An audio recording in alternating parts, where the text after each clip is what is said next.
Mən sənə ayət gətirirəm. Allahın ayəsini ki, Allah Taala onları cənnətlə müjdələdi və dedi onlardan razıyam. Hə?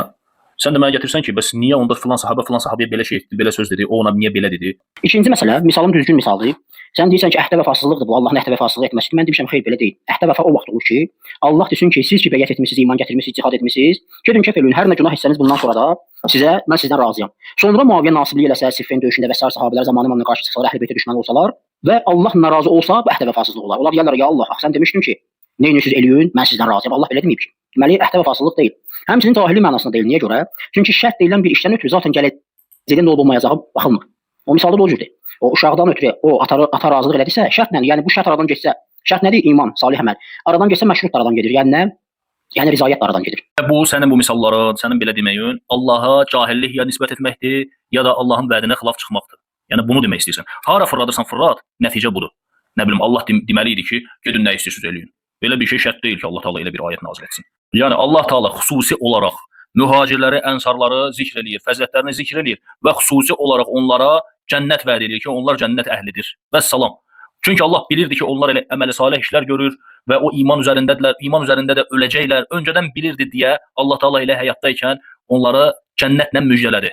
Və daha sonra onlardan kimsə kiməsə nəsə söz dedi, filan kəsə nəsə dedi, bu şeylər önəmli deyil, Allahın ayəsi var. Və ona görə də Allah Taala onların fəzilətini zikr eləyir və bizə də deyir ki, onlar üçün bağışlanma istəyin. Çünki onlar da məsum deyillər. Günahları var, yəni bir-birlərinə kimsə kimləsə nəsə ağır söz deyib və bunu həmçinin misal olaraq da gətirdim ki, Harunla Musa aleyhissalam aralarında olan söz-söhbət ağır sözlər dedi, tutdu çəkdi yaxasından, saqqalından, saçından, cəmaatın içində ağır sözlər dedi ona. Dedi məni biabr eləmə Harun aleyhissalam. Yəni baş verir insanlardır bunlar, insan bəşərdir, bəşər arasında baş verən şeylərdir. Amma bu şeylərə görə onlardan möminlik vəsfi aradan qalxmır. Yəni onlar bu şeylərə görə də mürtəd olub kafir olmurlar. Və həmçinin sahabələr haqqında Allah Taala cənnəti vəd eləyib və sonra isə onların aralarında baş verən şeylər maniyə deyil ki, onlar cənnətə girməsin. Bundan böyük bir məsələlər var ki, kimsə kiməsə nəsə dedi. Yəni səhabələrin arasında baş verən fitnələr, hətta qətl belə Allah Taala iki mömin dəstələrini bir-birinə qılınc çəkir bu adamlar. Bir-birini öldürüb qətl nədir? Yəni vuruşmaq, döyüşmək. Allah Taala onları belə bir-biri ilə vuruşan iki dəstə mömin adlandırır hər ikisini də. Axırda da ayətin axırında nə deyir? İnnemel mu'minuna ixva. Möminlər həqiqətən də qardaşlar, qardaşlarımızın arasını islah eləyin. Yəni bu fitnələr, bu şeylər onlardan möminlik vəsfini aradan qaldırmır, iman vəsfini aradan qaldırıb onları mürtəd kafir etmir.